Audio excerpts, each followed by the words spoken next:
Yes, my teams got great results. Yes, we hit our targets and exceeded them. Yes, many of my teams were award winning, right? And we had repeat success. And I wasn't this hard, like, drive it, I need this revenue or else. I wasn't that kind of a power play leader. It all remained so focused and so targeted on human-centric leading.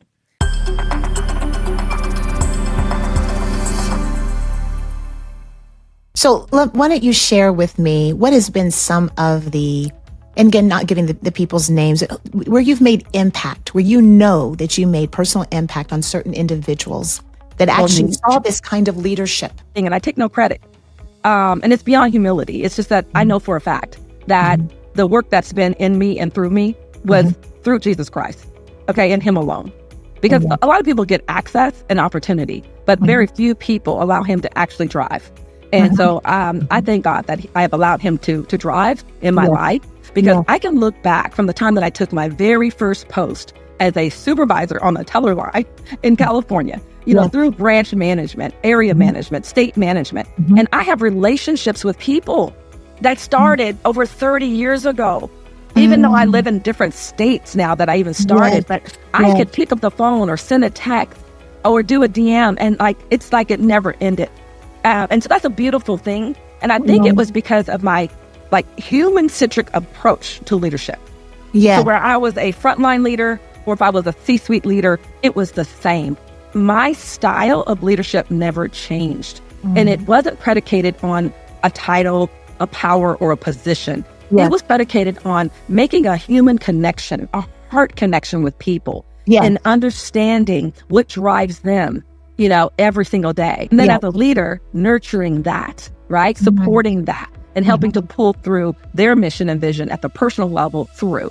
And so with that in mind, I can think of, a dozen just off the top of my head of individuals who served alongside of me in a capacity, rather on a teller line, in a branch, in an area, in a state, or even in the C-suite, where today, if you were to pick up the phone or add them to this call today, they would be able to tell you that, you know what? She is a human-centric person. She leads, with people first, philosophy.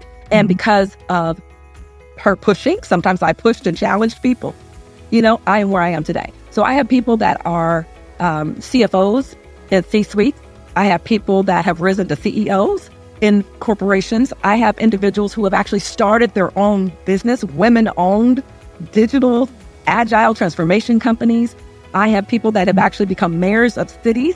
So it's not just in banking and finance where I came from, but even outside of the nonprofit world, in ministry, people that have risen to become ministers in their own right, people that have actually taken a charge of taking roles on television and talk shows. It just is a gamut of skills, talents, and abilities where people have actually, they've ebbed and flowed through industries.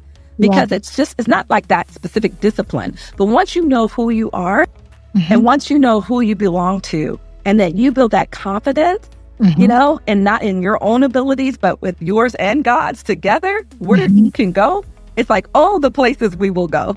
And I have been able to witness people actually lead at the highest level.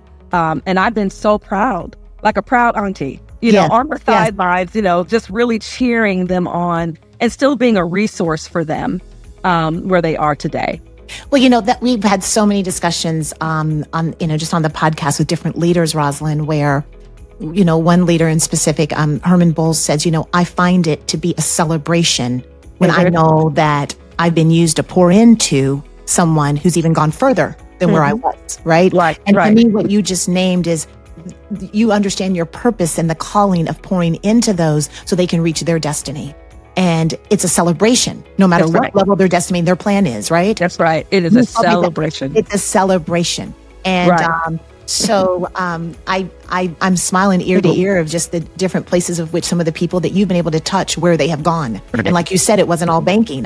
They've gone to leadership of, you said a mayor, starting your own business. Some are CEOs, To me, that's when you can sit back and say, okay, I've left some true seeds of legacy. And it's more than seeds. You've actually been a part of watering those seeds and allowing the increase to happen for them. And I just say bravo. That's the best news I think that we can have sort of, in this second half of our life, which is still full and still expectant, right? That's true. And still has a lot to fulfill. We have a lot of steps to go, but still, I think that's just a lot to say there. Yeah, thank you so much. And I appreciate that. And I got to a place in my career. I spent 32 years in banking and finance and 5 years in nonprofit ministry. But I got to a point in my last roles where it became very clear to me that I was a different type of leader. So yes, my teams got great results. Yes, we hit our targets and exceeded them. Yes, many of my teams were award winning, right? And we had to repeat success. And I wasn't this hard, like, drive it, I need this revenue or else. I wasn't that kind of a power play leader. It all remained so focused and so targeted on human-centric leading.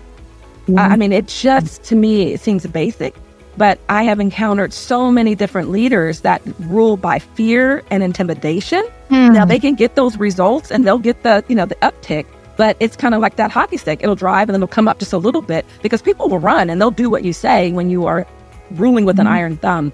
But for me, the sustainability was the connectivity at the human and personal level, right, for these individuals, and then pouring into them so that they can be sustainable personally, grow personally. And then when that happened, the organization began to lift and had sustainable success. And so I understood that in the last few roles, that all the culmination of my experience and my commitment to the people and now being given, like, really the keys to the kingdom in these organizations, it all connected. And so not only did I have an opportunity to influence those that were working alongside of me within my divisions, but also several of my peers, whether it was chief legal officer, the chief financial officer, the chief operating officer, they were benefiting because my style and my cultural sense of leadership was able to impact my organization in a profound way.